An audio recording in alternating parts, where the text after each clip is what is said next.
Assalamualaikum warahmatullahi wabarakatuh, sahabatku, saudaraku semua.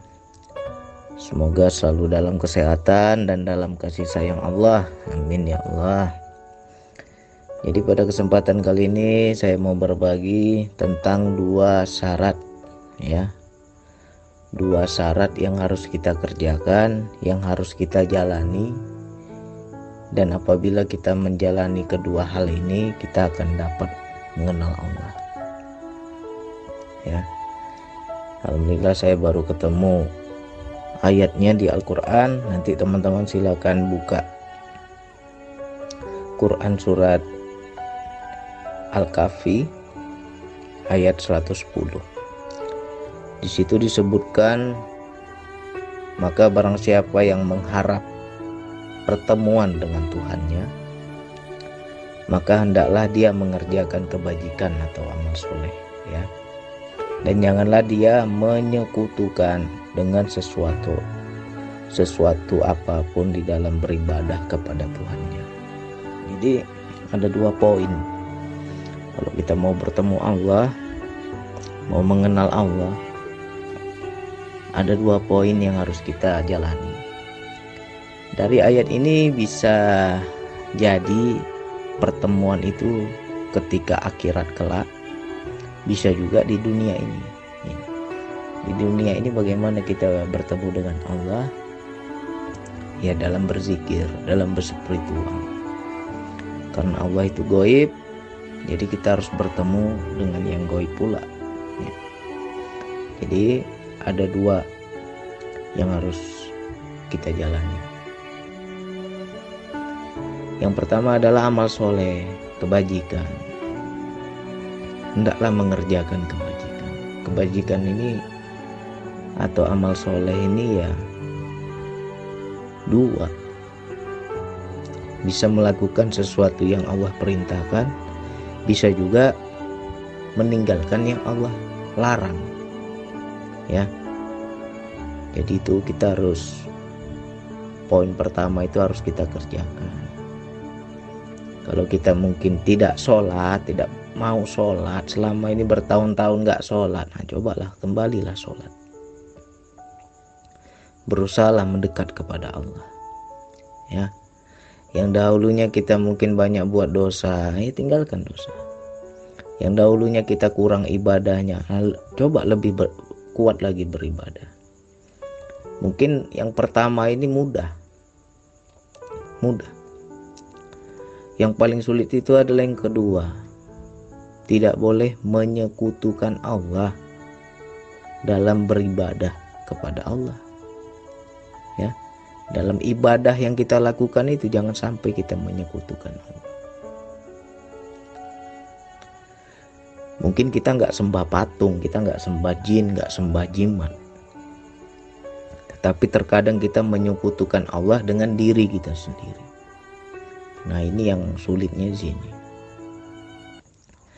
Banyak segala ibadah, amal ibadah yang kita lakukan itu terkadang bukan untuk Allah, tapi kita lakukan untuk kepentingan diri kita sendiri, untuk diri kita sendiri. Itu sudah menyekutukan.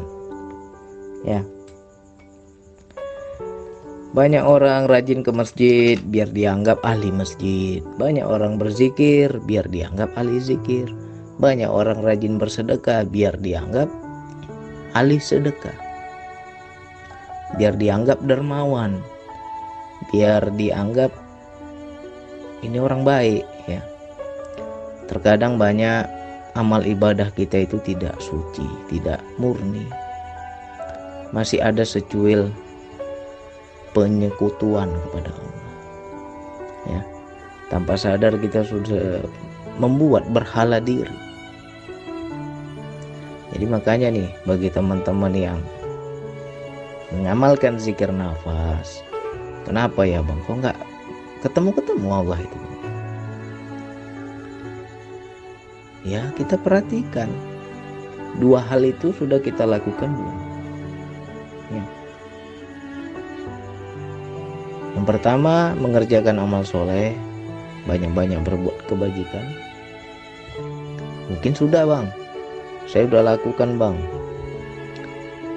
saya sholat gak putus, zikir tiap hari, sedekah luar biasa. Ya tapi yang nomor 2 ini udah murni belum? Tanya pada diri kita. Ya, masih adakah kita mensekutukan Allah? Kalau dalam ibadah kita masih ada mensekutukan, jelas di situ kita nggak akan bertemu Allah. Ya, jadi harus murni. Begitu pula dalam berzikir nafas. Cari apa di zikir nafas ini? Kenapa banyak yang kecewa, banyak yang merasa gagal, banyak yang merasa, aduh bang, aku kok nggak kayak yang lain. Yang lain dapat, aku kok nggak dapat. Ya. Ketika kita ada rasa ingin, di situ kita terkadang ya untuk diri kita, bukan untuk Allah. Nah, jadi coba dipegang ini 2 syarat ini. Itu di Al-Quran udah ada. Siapa yang mau bertemu dengan Tuhannya, 2 itu lakukan.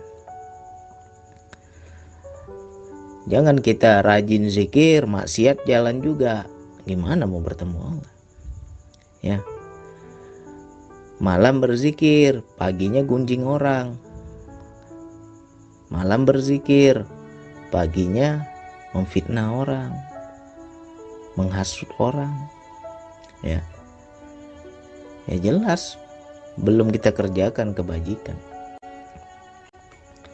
Jadi untuk mengenal Allah itu ya harus bersih, betul-betul bersih.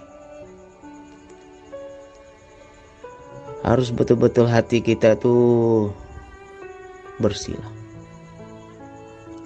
Hilangkan penyakit hati, ya. Jangan ada kita benci sama orang, marah berlama-lamaan, apalagi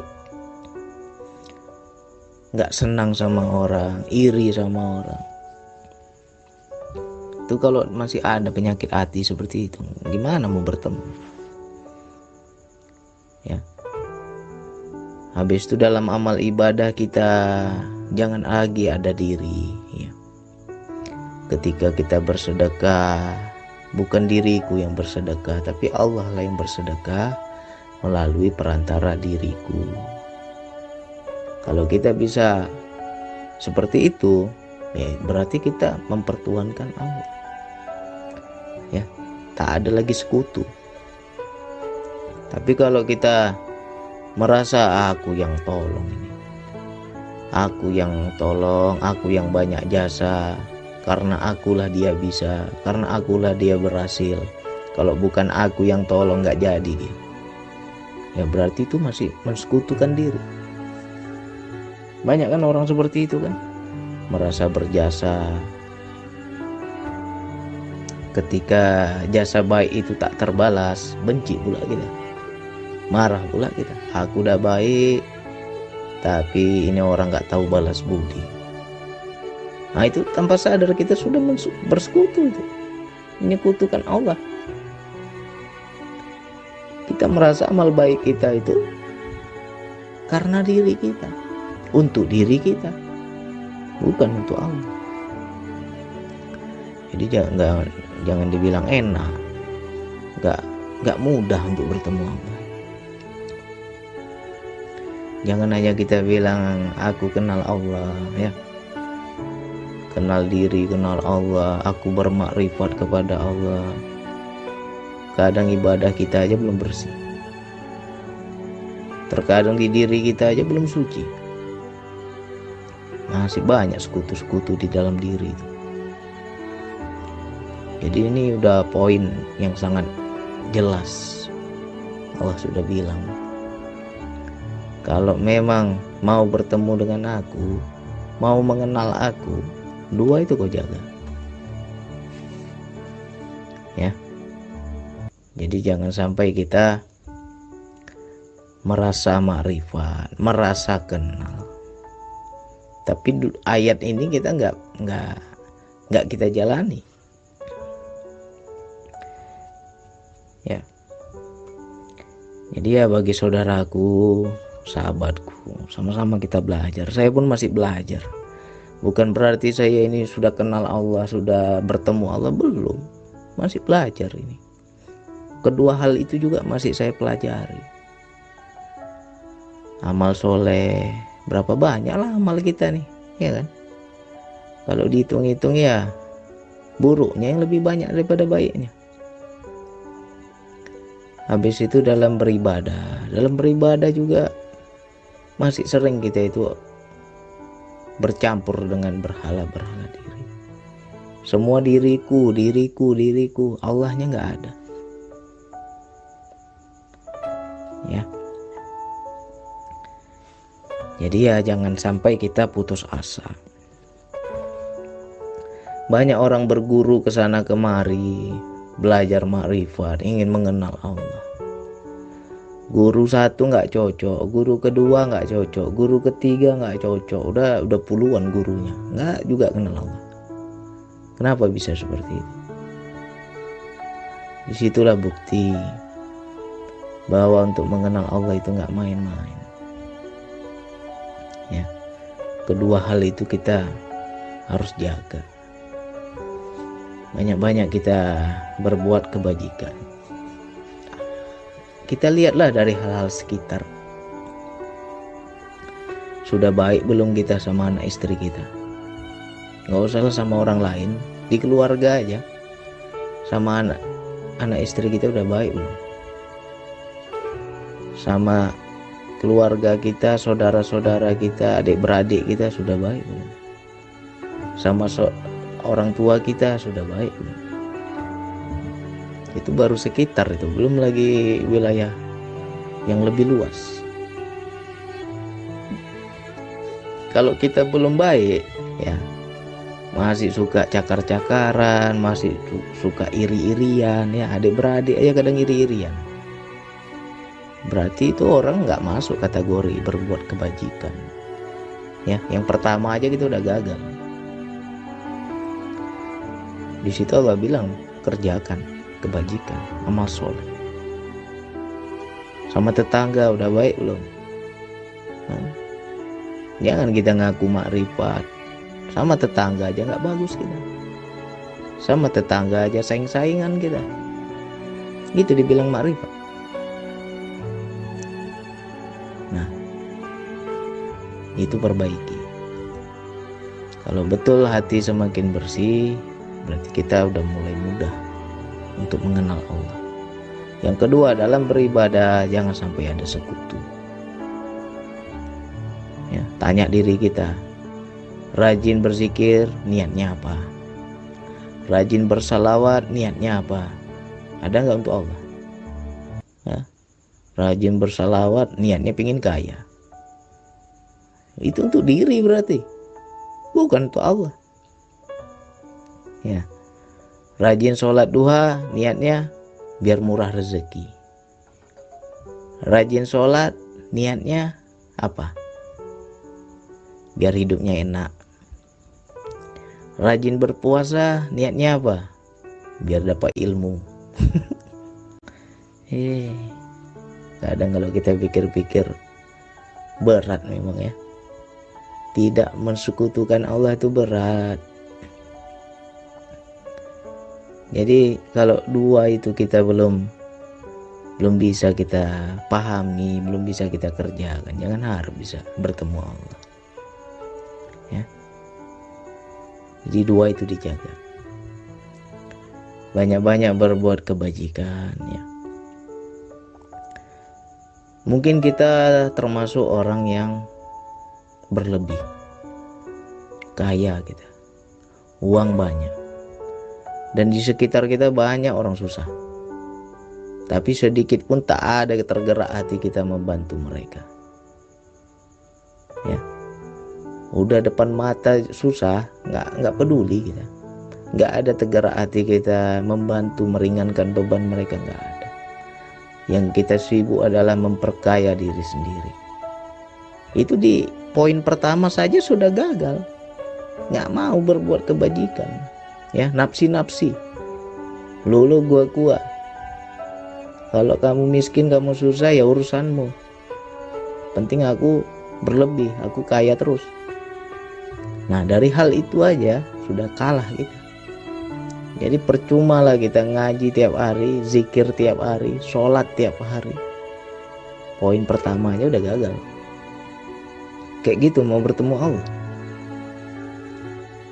Mimpi berarti kita. Nah jadi itu ayatnya jelas itu. Barang siapa yang mengharap pertemuan dengan Tuhannya, maka hendaklah dia mengerjakan kebajikan atau amal soleh. Dan janganlah dia menyekutukan dengan sesuatu apapun dalam beribadah kepada Tuhannya. Quran surat Al-Kahfi ayat 110. Ya, murnikan ibadah kita itu. Aku sholat untukmu ya Allah. Aku zikir untukmu ya Allah. Aku puasa untukmu ya Allah. Aku bersedekah, aku berbuat baik, bukan minta pujian ya Allah, tapi memang karena perintahmu ya Allah. Murnikan semua. Kalau udah murni insya Allah sampai kita. Ya. Yang paling penting adalah kebersihan hati. Itu aja. Kalau dibilang banyak-banyak mengerjakan kebajikan itu lebih ke hati. Masih ada nggak kotor hati kita ini? Kalau ngelihat orang iri, ngelihat orang nggak senang, ngelihat orang sakit kepala, ya. Lihat tetangga makin senang, kita makin susah, iri kita. Ya, tetangga beli ini, beli itu, nggak bisa tidur kita. Nah, itu berarti udah gagal kita, poin pertama. Jadi mudah-mudahan ini menjadi renungan untuk kita semua. Jadi berbuat kebajikan itu maknanya luas. Amal soleh itu maknanya luas. Bukan berarti hanya sholat, ngaji, zikir dibilang itu amal soleh. Tidak, luas maknanya. Ya, ada nggak kita baik sama orang? Macam mana kita di sekitar kita?